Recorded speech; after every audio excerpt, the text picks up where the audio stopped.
Hello student. Today we will talk about a unit of concentration which is a topic of 11th class. आज हम जो बात करेंगे 11th class के topic पे करेंगे.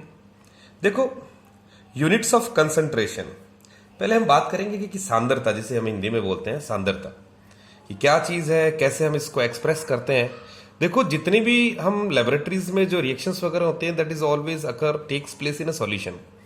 अभिक्रियाएं सारे विलयनों में ही की जाती है. जब कोई पदार्थ विलयन के रूप में उपस्थित होता है तब उसकी मात्रा विभिन्न सांद्रता पदों में व्यक्त की जाती है. तो मोस्ट ऑफ द या हम ये कहेंगे the composition of a solution is express as the concentration. अब कंसंट्रेशन क्या है? हम ये कहें कि amount of a solute dissolved in a known amount of a solvent या सॉल्यूशन. किसी विलायक के निश्चित आयतन में विलय की कितनी मात्रा उपस्थित है उसे हम सांद्रता कहते हैं. मेरी बात शायद समझ में आ रही होगी. The concentration of a solution means the amount of solute dissolved in a particular amount या known amount of a solution या सॉल्वेंट. अब सॉल्यूशन के अंदर हमारे पास दो कंपोनेंट होते हैं, यानी विलयन के अंदर दो घटक होते हैं. एक को हम कहते हैं सॉल्यूट, जो कि होता है हमारे पास विलय, और एक को हम कहते हैं solvent. In Hindi it is known as विलायक. देखो अब मैं जो भी कैलकुलेशन वगैरह करूंगा तो थोड़ा इस चीज का ध्यान रखना आप, या समझाएं कि सॉल्यूट को हम रिप्रेजेंट करेंगे बी से और सॉल्वेंट को अपन रिप्रेजेंट करेंगे ए से. Both the component cumulative forms solution. अब देखो एक चीज आती है दिमाग में कि सर सॉल्यूट किसे कहेंगे, सॉल्वेंट किसे कहेंगे. देखो जो भी चीज एक्सेस में होगी सॉल्यूशन के अंदर वो कहलाएगी सॉल्वेंट. ठीक है, anything which is excess in a solution is known as solvent, और जो कम मात्रा में होगी वो होगा हमारे पास सॉल्यूट. अब सर ये तो बढ़िया बात है. अब इसका निर्धारण कैसे करेंगे? जैसे भी मैंने ये कह दिया कि सर 180 ग्राम हमारे पास ग्लूकोज है, ठीक है, और हमारे पास 72 ग्राम ऑफ वाटर है. अब अधिकतर बच्चे सोचते हैं कि सर 180 ग्राम ये तो ज्यादा है और 72 ग्राम ये कम है, तो 180 ग्राम सर क्या पता ये हमारे पास क्या हो गया, सॉल्वेंट हो गया, और ये हो गया सॉल्यूट. लेकिन ऐसा नहीं होता. हम जो भी कंसंट्रेशन, जो भी हम एक्सेस की बात करेंगे दैट इज ऑलवेज वो ग्राम, लीटर और वॉल्यूम में बात नहीं करेंगे. हम बात करेंगे in terms of moles. Moles के बारे में मैंने अपने पिछले वीडियोज में अच्छी तरह आपको बता रखा है, फिर भी आप ध्यान रखें कि मोल्स जैसे कैसे, जैसे अगर हम इसको देखें the amount of the substance is given in gram, तो मोल में कैसे करेंगे भाई, N/M, और N/M कितना, कि सर इसका जो अमाउंट कितना दे रखा है ग्राम में वो हमारे पास है 180, और इसका मोलिकुलर मास कितना है 180. तो इस ग्लूकोज के कितने मोल हुए सर 1 मोल. अब 72 ग्राम ऑफ वाटर की बात करें तो 72 ग्राम ऑफ वाटर कितना हुआ, अगर हम देखें तो हमारे पास 18, तो इसको करेंगे तो हमारे पास आया 4 मोल. तो मोल किसके ज्यादा हुए, वाटर के. तो ऑब्वियसली यहां पे हमारे पास सॉल्वेंट कौन हुआ, वाटर. कुछ समझ में आया? तो देखो अब देखो concentration of concentration can be defined in two way, express in 2 ways. एक होता है मास के रिस्पेक्ट में, एक हम बात करें वॉल्यूम के रिस्पेक्ट में. यानी हम दो रूपों में इसको व्यक्त कर सकते हैं, द्रव्यमान भार इकाई के रूप में, द्रव्यमान आयतन के रूप में.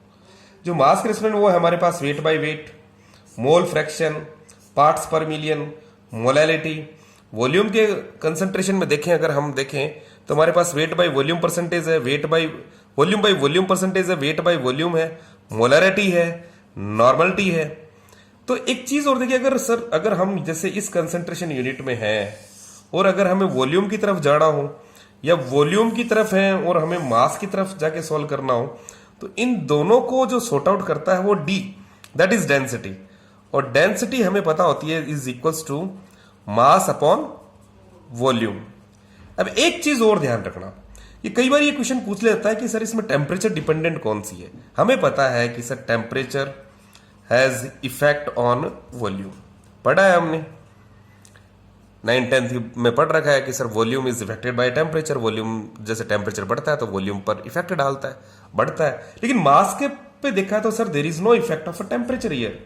तो कहने का मतलब ये हुआ कि मास किस वेट बाय वॉल्यूम है, मोल फ्रैक्शन है, पार्ट्स पर मिलियन है, मोलालिटी है, that is independent of a temperature. ये इकाइयां ताप पर निर्भर नहीं है, of a temperature.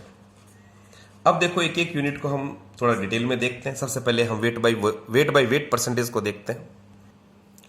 Wait by wait percentage क्या होता है? वेट देखो, number of parts bye weight of a solute present in 100 parts bye weight of solution, 100 parts bye weight of solution. अब देखो सर कहना क्या चाहते हो? अरे बड़ा सिंपल है। देखो अमाउंट ऑफ सॉल्यूट इन ग्राम, कोई भी amount of solute in gram present in 100 grams of solution. Sir solute की ग्राम में मात्रा जो कि 100 ग्राम विलियन में उपस्थित है। अगर हम इसको देखें सर तो हमारे पास जो फार्मूला निकल के आता है उसको हम कह सकते हैं sir percentage weight by weight होता है बराबर weight of solute in grams, weight of solution into 100। या हम ये देखो यहां देखिए weight by weight, weight of solute और वेट ऑफ सॉल्यूशन। अब वेट ऑफ सॉल्यूशन के अंदर तो हमें पता है कि solution is having a 2 component, वो हो गया हमारे पास W B plus W A. देखो बी यहां रिप्रेजेंट कर रहा है सोल्यूट को, द अमाउंट ऑफ सोल्यूट, और डब्ल्यू ए हमारे पास सॉल्वेंट को। अब जैसे इस क्वेश्चन के अंदर देखिए, ये this will be more clear by this question. The 15 gram of NaCl is dissolved in 150 gram of water. Determine the mass percentage, mass percentage निकालनी है। अब देखो ध्यान से देखो, द वेट ऑफ NaCl कितना दे रखा है अपन को? 15 ग्राम, और कितने में डिजोल्व है? 150 ग्राम ऑफ वाटर में डिजोल्व है। तो देखो सिंपल सा है हमारे पास वेट ऑफ सॉल्यूट 15। अब this is 150 gram is what? 150 ग्राम हमारे पास क्या है? सॉल्वेंट है। अब मैंने कहा WBB, तो WB कितना है सर? 15। अब ये सॉल्यूशन हुआ हमारे पास। मेरे हिसाब से बात समझ में आ रही होगी, ये अपने 100 तो करना ही है। तो that's comes out to be 15 165 into 100, जो कि हमारे पास आता है near about 9.09 percentage weight by weight. मेरे हिसाब से आपको समझ में आया होगा। देखो 15 ग्राम ये सर ये क्या है सर? दिस इज सॉल्यूट, ये क्या है? सॉल्वेंट। तो 150 ग्राम में डिजोल्व है, तो हम वेट ऑफ सॉल्यूट लिखेंगे, wait of solution. Wait of solution के अंदर हमारे पास दोनों कंपोनेंट आ जाएंगे। ये लो हमारा क्वेश्चन सॉर्ट आउट हो गया। नेक्स्ट क्वेश्चन में देखिए, ए solution of 11 gram oxalic acid in 500 ml solution is prepared. Density of a solution is given 1 gram liter inverse. Calculate the mass percentage. अब देखो समस्या इसमें देखो क्या आती है। देखो मास ऑफ ऑक्सैलिक एसिड तो गिवन है, मास ऑफ ऑक्सैलिक एसिड कितना है? देखो 11 ग्राम, ठीक है। अब सर वेट ऑफ सॉल्यूशन तो है नहीं हमारे पास।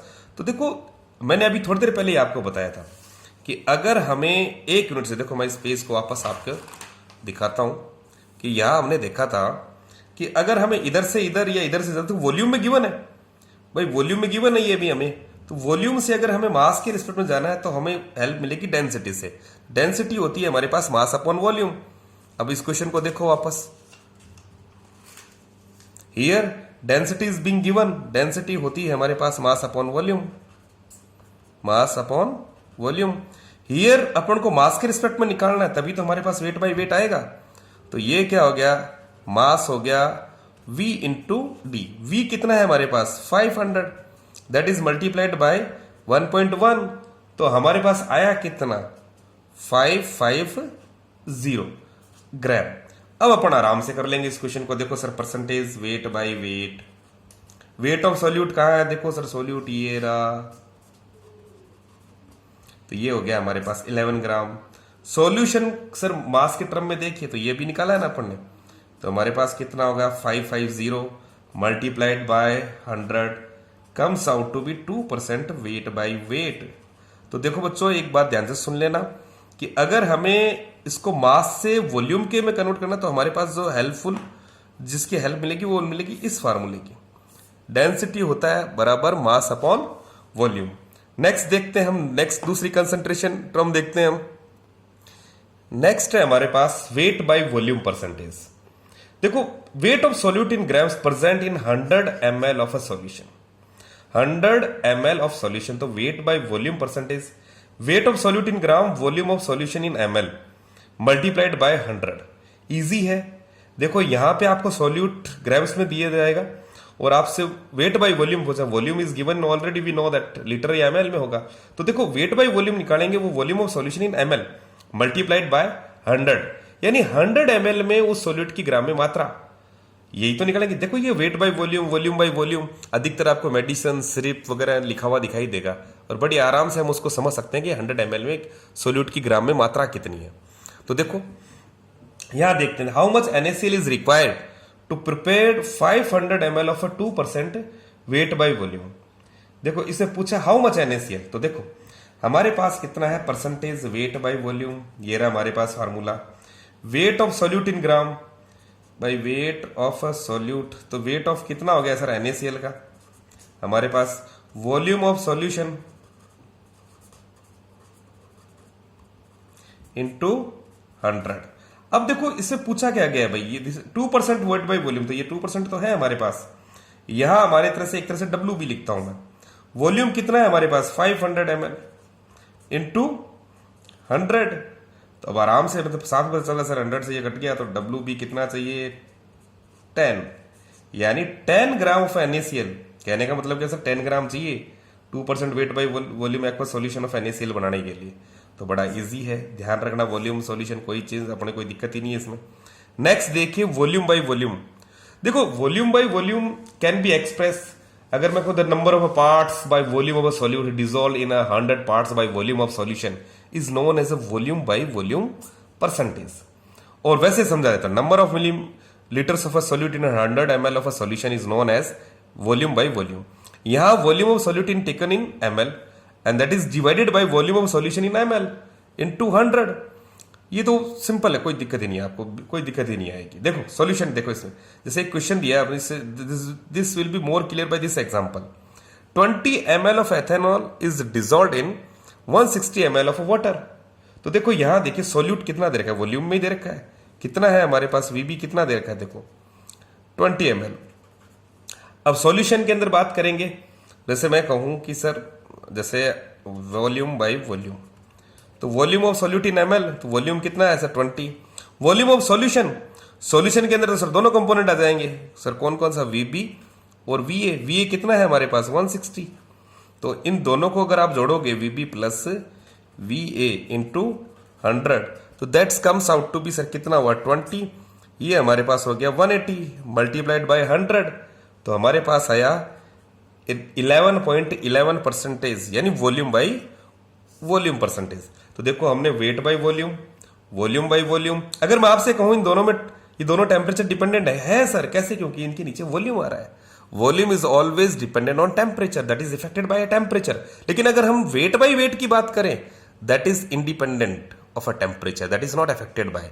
कोई पूछे कि सर कंसंट्रेशन से बेस्ट वे कौन सा है, सर वेट वाला ही है, जैसे मोलरिटी इज बेस्ट मेथड माना जाता है कंसंट्रेशन को डिफाइन करने के लिए। नेक्स्ट आगे की वीडियो में हम देखेंगे मोलरिटी, नॉर्मलिटी, इसके बारे में पढ़ेंगे। इससे रिलेटेड छोटे मोटे क्वेश्चंस कीजिए, इजी टॉपिक है। Thank you.